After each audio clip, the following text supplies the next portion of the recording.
अनिका के मुंह से ना सुनते ही सबको एक बहुत बड़ा झटका लगा है, खासकर कुणाल को।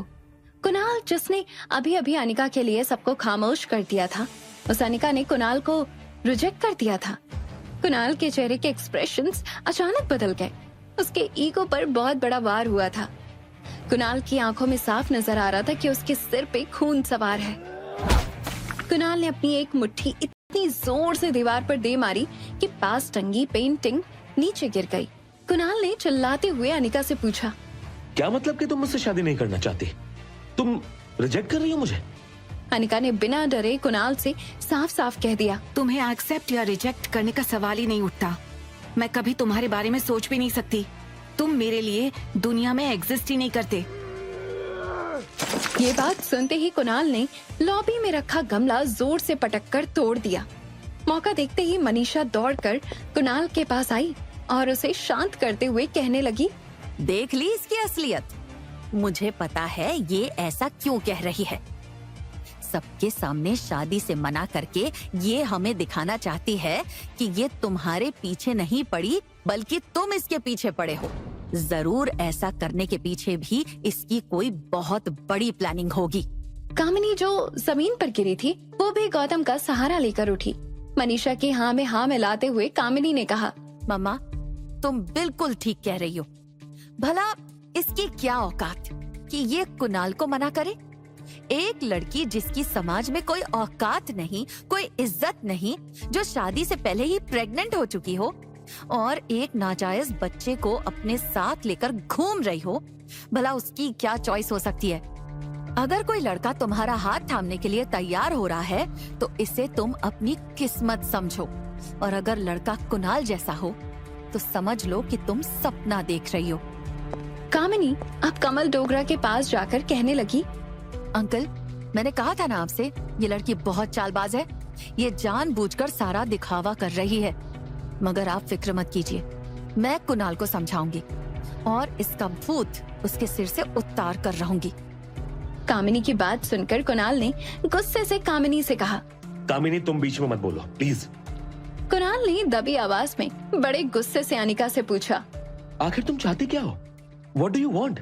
कुणाल की बातों का जवाब देते हुए मनीषा ने कहा, भिकमंगी है ये, माँ की भिकमंगी बेटी। पैसे ही मांगेगी और क्या। अभी इसका भिकमंगा परिवार भी आया था हमारे घर भीख मांगने। उसके मामा हॉस्पिटल में हैं और उनका बिल भरने के लिए इनके परिवार के पास पैसे नहीं हैं। अरे जब पैसे नहीं हैं तो जी कर करेंगे क्या, मर जाने दें उन्हें। मनीषा की इस बात पर अनिका को बहुत गुस्सा आया।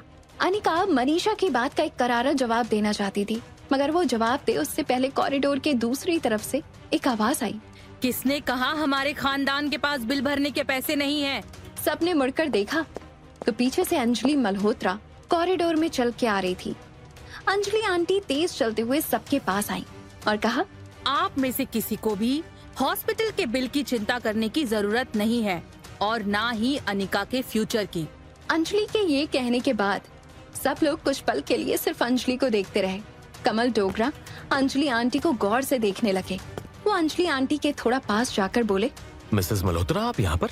कमल डोगरा के मुंह से मिसेस मल्होत्रा का नाम सुनकर गौतम और मनीषा हैरान हो गए। कुणाल को यकीन नहीं हो रहा था कि अभी अभी वो जिनके साथ अपना नाम जोड़कर अनिका को इम्प्रेस करने की कोशिश कर रहा था, वही मिसेस मल्होत्रा अनिका के बचाव में बोल रही थी।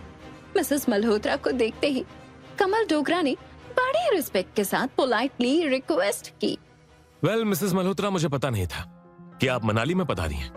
मैं कई दिनों से आप लोगों से मिलने की कोशिश कर रहा था। क्या मैं थोड़ी देर के लिए आपसे बात कर सकता हूँ? अंजलि ने अपना राइट हैंड ऊपर करके कमल डोगरा को आगे कुछ भी बोलने से रोक दिया और कहा, आई एम सॉरी, मैं यहाँ किसी बिजनेस मीट के लिए नहीं आई हूँ। This is my family time. इतना कहकर अंजलि आंटी अनिका के पास गई और अपने दोनों हाथ अनिका के कंधे पर रख कर बोली, and she is my family. सालों में ऐसा पहली बार हुआ था कि मनाली में किसी ने अनिका की साइड लेकर बात की हो। अंजलि आंटी ने अनिका के गाल पर हाथ रखकर कहा, बेटा तुम यहाँ क्या कर रही हो? मैंने कहा था ना तुमसे, मैं आज तुम्हें एक खास मेहमान से मिलवाना चाहती हूँ और खास मेहमानों को इतना वेट करवाना अच्छी बात नहीं है। अंजलि आंटी ने खास शब्द पर कुछ ज्यादा ही जोर डाला था। जिससे बाकी खड़े लोग सोच में डूब गए। आखिर ऐसा कौन खास आदमी था जिससे मिसेस मल्होत्रा अनिका को मिलाना चाहती हैं? अंजलि ने अनिका से कहा, अब चलो बेटा, देर मत करो। जैसे ही अंजलि और अनिका चलने लगे, सामने खड़े लोग बस उन दोनों को फटी आंखों से देख रहे थे। वो लोग ये तक भूल गए कि वो अनिका और अंजलि का रास्ता रोक कर खड़े थे। अंजलि ने सबको रिक्वेस्ट करते हुए पोलाइटली कहा, so now could you please excuse अस? जैसे अनिका और अंजलि कॉरिडोर में आगे चलने लगे, अनिका ने देखा कि ठीक सामने रोहित मारवा खड़ा था। रोहित को वहाँ देखते ही कमल डोगरा, कुणाल डोगरा और गौतम का परिवार ये समझ गया था कि मिसेस मल्होत्रा जिस खास इंसान से अनिका को मिलवाना चाहती थी, वो कोई और नहीं बल्कि मारवा इंडस्ट्रीज का इकलौता वारिस रोहित मारवा था। कामिनी ये देखकर ईर्ष्या से झुलस गई थी। उसने इतनी जोर से अपनी मुट्ठी कसी कि उसकी उंगलियों के लंबे नाखून टूट गए। कॉरिडोर के एक तरफ जब ये सब कुछ चल रहा था, तब रिया और आर्यन चुपके से 3rd फ्लोर और 2nd फ्लोर के बीच में स्टेयरकेस पर जाकर बैठ गए। रिया ने अपने चेहरे से टाल से बनाया हुआ स्कार्फ हटाया और अपने फनी सनग्लासेस भी उतार दिए। जब आर्यन ने अपनी बहन रिया का चेहरा देखा तो रिया का चेहरा पसीने से भीग चुका था। आर्यन समझ चुका था कि रिया ने उसे अंदर जाने से रोकने के लिए बहुत मेहनत की थी। आर्यन ने रिया से पूछा, क्या मैं पानी लेकर आऊं? रिया ने पसीना पोंछते हुए आर्यन से कहा, अभी कहीं मत जाओ, थोड़ी देर हमें यही छुप कर रहना होगा। तब तक मैं सोचती हूँ कि आगे क्या प्लानिंग करनी है। रिया और आर्यन बातें कर रहे थे, तभी रिया को ऐसा लगा जैसे उनकी बातें कोई पीछे खड़े होकर सुन रहा था। रिया और आर्यन ने धीरे से मुड़कर पीछे देखा।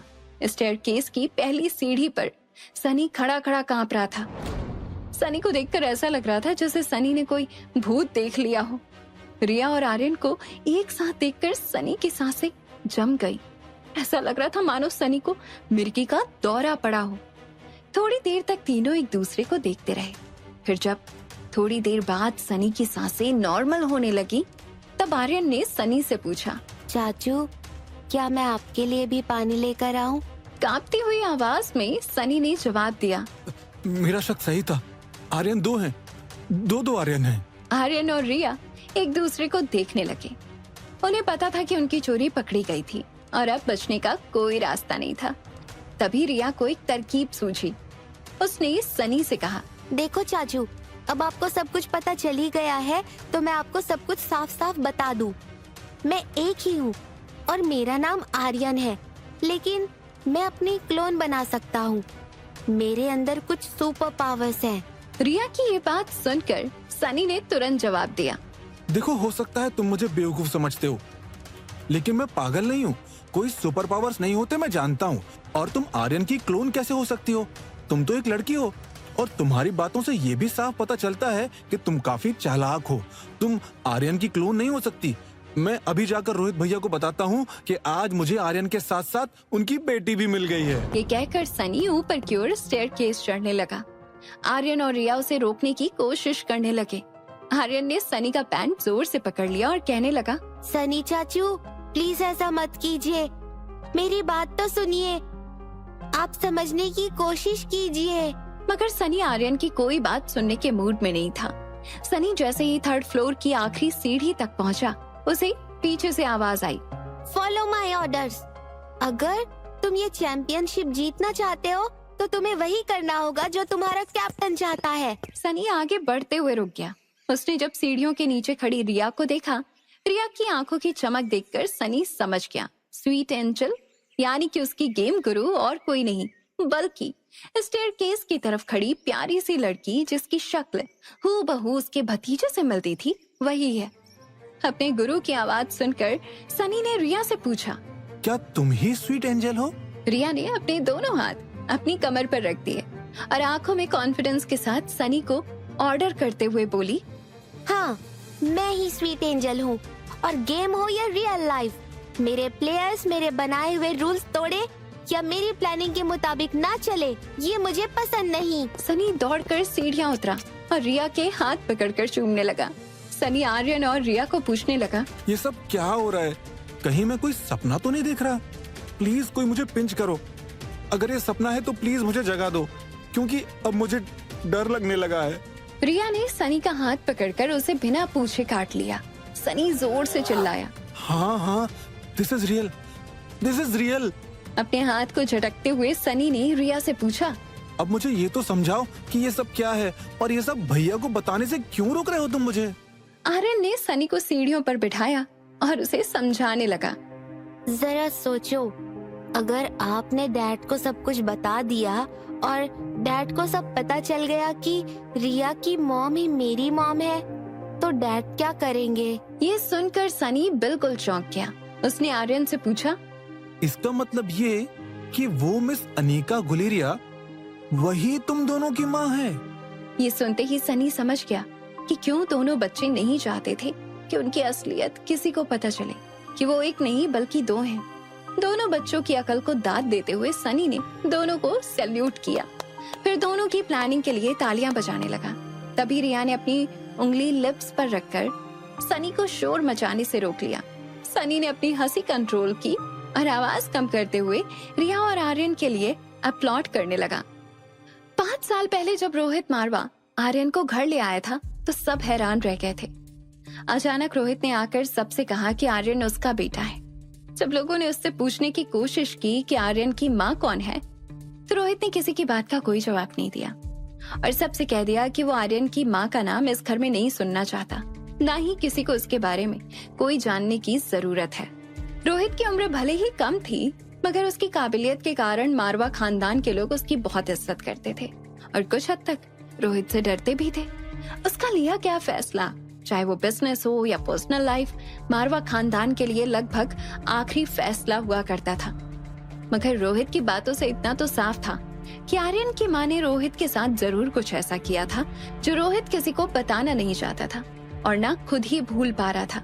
रिया ने सनी के कंधों पर हाथ रखकर बड़े प्यार से पूछा, चाचू, क्या तुम ये हमारा छोटा सा सीक्रेट अपने तक नहीं रख सकते? रिया की रिक्वेस्ट सुनकर किसी भी इंसान का दिल पिघल जाता। सनी का भी पिघल गया था, मगर उसके सामने बार बार रोहित का चेहरा आ रहा था। उसने रिया से कहा, मगर मैं ये इतनी बड़ी बात भैया से कैसे छुपा सकता हूँ? अगर उन्हें पता चला कि मैंने इतनी बड़ी बात उनसे छुपाई है तो फिर पता नहीं मेरा क्या होगा। पिछली बार जब रोहित भैया ने मेरा छोटा सा झूठ पकड़ लिया था तो 7 दिन तक मुझे अपने घर वापस भेज दिया था। जरा सोचो, मैंने इतने दिन तक ना एक गेम खेली ना मोबाइल की ओर देखा। बस मेरा मन ही जानता है कि मैंने अपने घर पर वो दिन कैसे गुजारे थे। मुझे समझने की कोशिश करो, आखिर इतनी बड़ी बात मैं भैया से छुपाता हूँ और अगर उन्हें कहीं से पता चल जाए कि मैंने ये बात उनसे छुपाई है तो समझ लो रोहित भैया मुझे हमेशा हमेशा के लिए मेरे घर भेज देंगे।